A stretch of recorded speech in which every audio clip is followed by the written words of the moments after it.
I want to begin with a story from Michael Beckwith. Reverend Michael Beckwith is the senior minister and founder of Agape International Spiritual Center, which is part of the New Thought family. And he was in Costa Rica a number of years ago with his daughter. He loved to swim in the ocean. And that day he drifted out too far, and he got caught in a riptide. And so he started to swim sideways, as you're supposed to do, instead of straight on. And he remembers he was getting tired, he was getting scared. He went underwater and he gulped some water and he kept on coming back up. And he thought to himself, the first thing he thought, this was from an interview that he gave, he said, if I don't come back, there's going to be a lot of disappointed people in my life. And he scanned his mind to see if there was a dream of death that prophesied his death. But he knew he wasn't meant to die that day. He kept swimming, he was tired, and he decided that no matter how tired his body got, to keep going. And he was in need of help, so he, I guess instinctively, just began this mantra, I'm available for help. I'm available for help. I'm available for help. And no matter how tired the body gets, keep on going, keep on going, keep on going. He was so tired. And shortly after that, a wave came through that pushed him in a favorable direction. And then another wave came through, and another wave came through, until before he knows it, he felt the sand underneath his feet. He was alive. He made it. And he overcame. And he saw a spiritual medium. He visited a spiritual medium several days later that told him that it was Archangel Michael responding with the 3 waves, and that the key was in his asking and in his being available for help. They say that the angels will help you if you ask. That's the first step, just ask. But you have to ask. So many times we go into, when something troubling is happening, we go into mental planning mode and mental strategy mode. How can I fix this? But the answers don't always avail themselves, and sometimes we need to go to the mystical side. We need to the mystical selves, our divine selves, and get answers that don't always make sense. They might come in a dream. They might come in visual pictures. But we have to ask. Jesus, in the Sermon on the Mount, said, "Ask and it is given, seek and you will find it, knock and the door shall be opened unto you." And so this power is available. This asking power is the power that's available for us. And I talked about it in the opening prayer, divine guidance. And we need, the world is crazy right now. We need this guidance. We're not going to get this guidance from our phones. We're going to get this guidance from other places. Now, we may get guidance from our phones, but we can't ignore the fact that we're spiritual beings here that have chosen to be here to do other things rather than watch the news. Some intelligence is here that is meant for us. And when things get crazy, sometimes we just need something to happen. We just need the next step forward, right? And that's all we need. When you're driving through the fog, you just need to focus. You don't need to focus out there. You just need to focus on what's right in front of you at the time, right? And sometimes this guidance comes in big ways. Making a way out of no way is an African proverb.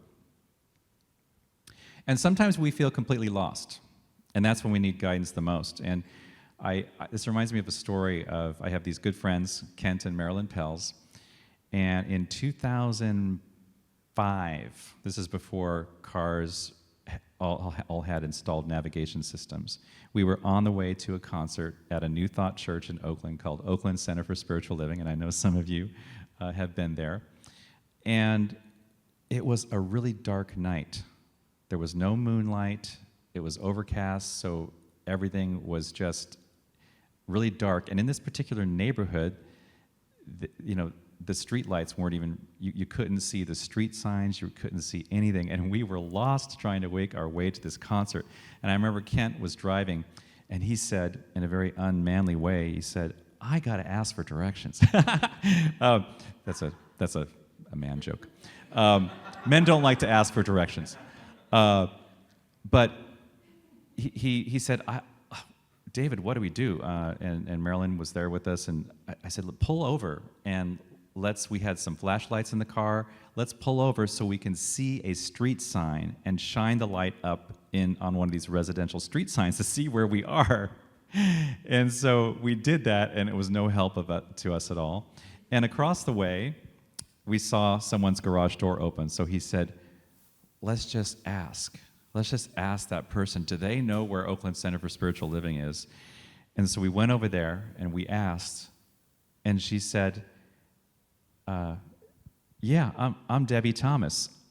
I'm the event manager for the concert happening there tonight. Follow me." That really happened. I can't believe that happened. But isn't that a God thing? It is a God thing. And so we just followed her right on in. She escorted us right, and we would have, back in those days, we didn't have a map with us, so it just reminds me that grace and guidance comes, and Kent had to surrender to, let's ask somebody. Have you ever been lost while driving or walking? And have you ever, now it's sometimes panic strikes you, but other times you actually find, oh, there's a new thing over here. There's a thing I haven't seen before. And maybe it's a sign, and it doesn't have to be when you're walking or driving. It could be getting lost in life. Maybe it's a sign that the next greatest thing is emerging. Maybe it's you're birthing something and you feel lost, you feel uncertain. Jesus wandered for 40 days and 40 nights, which means symbolic for a very long time in the desert. The Buddha wandered for 6 years, from when he was 29 years old to when he became enlightened at 35. That's 6 years. Before he found the Bodhi tree and became enlightened, he wandered, not physically lost, but lost in searching for the way. There's a journey that I'm going to share that I officiated my first wedding. The day before Adrian and Brenda's wedding, I officiated a wedding in San Francisco at the Botanical Gardens, and I got lost. And Jen's going to show a couple of slides. So, all right. So, now, the morning of the wedding, I said so it's Glenn and Jose, and they've been here. They might be on Zoom, so I have to be careful. It was a beautiful day, though. It was such a beautiful day, but I remember asking, well, is there an address you can give me to this? He says, well, I'll just give you a map, and it was kind of looked like this with some lines going through it, and it just didn't help me. But I ended up finding parking in the upper right-hand corner, which is California Academy of Sciences, but I had to get to the lower left corner, which is the Redwood Grove Garden. Now, before I left the house, I looked, I had put on my comfortable shoes because I figured, okay, there's going to be some walking involved. But before I left the house, I looked down at my shoes and I said, those don't look good, these comfortable shoes. I'm doing my first wedding. I've got to put on the nice shoes. So I went in the house, put on the nice shoes, which happened to fit horribly. And so by the time I started to walk, I could feel my heels in pain. My heels were bleeding. They were. And I was walking, and Glenn turned on his share location. So I said, okay, thank goodness he's sharing his location. So I just started to follow it, and then it asked me to go straight ahead. Next slide. And it asked me to go straight ahead through there, but there was the bulldozer and a big, so I'm thinking, I can't go through here. I have to go somewhere else. So I started to ask people, and nobody knew, so I went further and found another entrance. Finally, I got into the park, and next slide, there were lots of, that's a fork in the road. There were lots of forks in the road, and share another fork in the road. The interesting thing about the fork in the road is I would get to the fork in the road, and the navigation would say, go left, go left, go left, and then at the last second, it would say, go right. Yeah, yeah. At the last second, it would say, go right. And I said, is Glenn moving? Maybe Glenn and Jose are moving things towards the wedding site and they've gone back to their car. So maybe I'm just going to have a wild goose chase, right? So I just followed it. I followed it. And sometimes there were signs, and let's see if there's another fork in the road. There was another fork in the road. But sometimes there were signs, and sometimes there weren't. When there weren't, I would follow the guidance to Glenn. And then, I was getting really, really tired. There was a bench I wanted to sit on so badly, but someone was doing some repair work on the bench. My heels were killing me, and I needed to get there. I was nervous. I needed to get to my first wedding that I was officiating. So in the distance, after about 20 minutes, I see there's an angel back there. You can see. And then the next slide. It's Jose. It's Jose. He's about to marry Glenn, and he's waiting for me. He's got this big smile on his face. Jose is the angel, Archangel Jose. Yes. And so, click forward, and I can see other people way up ahead. And click forward. The path is. See, there's people way up in the corner around there, and click forward. Okay. So, I did it. And the interesting thing is, there was this kind of a metaphysical feel, like this was symbolic of life, because I found this sanctuary that they had created, and it was the most beautiful ceremony that they had created. I don't know how they found this place, but they found it beautifully. And when I was leaving, I got lost again. But this man, he couldn't speak English. He was holding a map, and he was signaling me. He just said, help. And he was holding a map. He was off the beaten path. He was not walking on the path. And so forward a slide. You can see him over my shoulder. I just told him, follow me. Follow me. So he, and I was lost. But, but I was sure that I could find the exit. I did run into the bulldozer again, but I was sure that I could. It's like a navigation system in a car, right? If you go around, it'll probably get you in the right place. And fast forward, there he is again. He's still behind me. And we see the exit. We see the exit. And so that was such a beautiful experience. Thank you, Jen. So have you had experiences like that where you were lost? Huh? Repeat it. Valerie can empathize with me, sympathize with me. And it reminds me of this thing that I'll call the spiritual guidance system. It's a lot like a car navigation system. A car navigation system, do you know how it works? It actually works by picking up on a satellite signal. There are, I don't know how many, I think there are 24 GPS satellites. I got to look that up, maybe 36, but it hooks onto these satellites, and each satellite is doing something. It's saying, it's transmitting, I'm here. I'm at this location.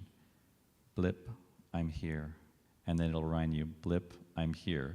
I'm here. And it's in this geosynchronous orbit, so it's always at the same place. And whatever we build around those satellites, software becomes navigation system, but it's based upon this signal of I'm here, I'm here, I'm here. And all you have to do is see the satellite. Your system has to see a minimum of 3 satellites. Maybe some people know that. But often it can see 6 or 7 satellites. And this, to me, doesn't God do the same thing? I'm here, I'm here. And it reminds you I'm here. It reminds you again. And when we build our life around this presence, similar to how car navigation manufacturers build their applications around the presence of the satellites, when we build our life around the presence of this God that is always there, then we can navigate through anything. And this process of getting lost may be necessary in your life, whether it's lost, confused, lost in a situation, lost not knowing the answer. What has happened to you before where you've gotten lost and then you've felt found? Has there been something where you felt found? And you know something, I've realized there's a surrender in this process.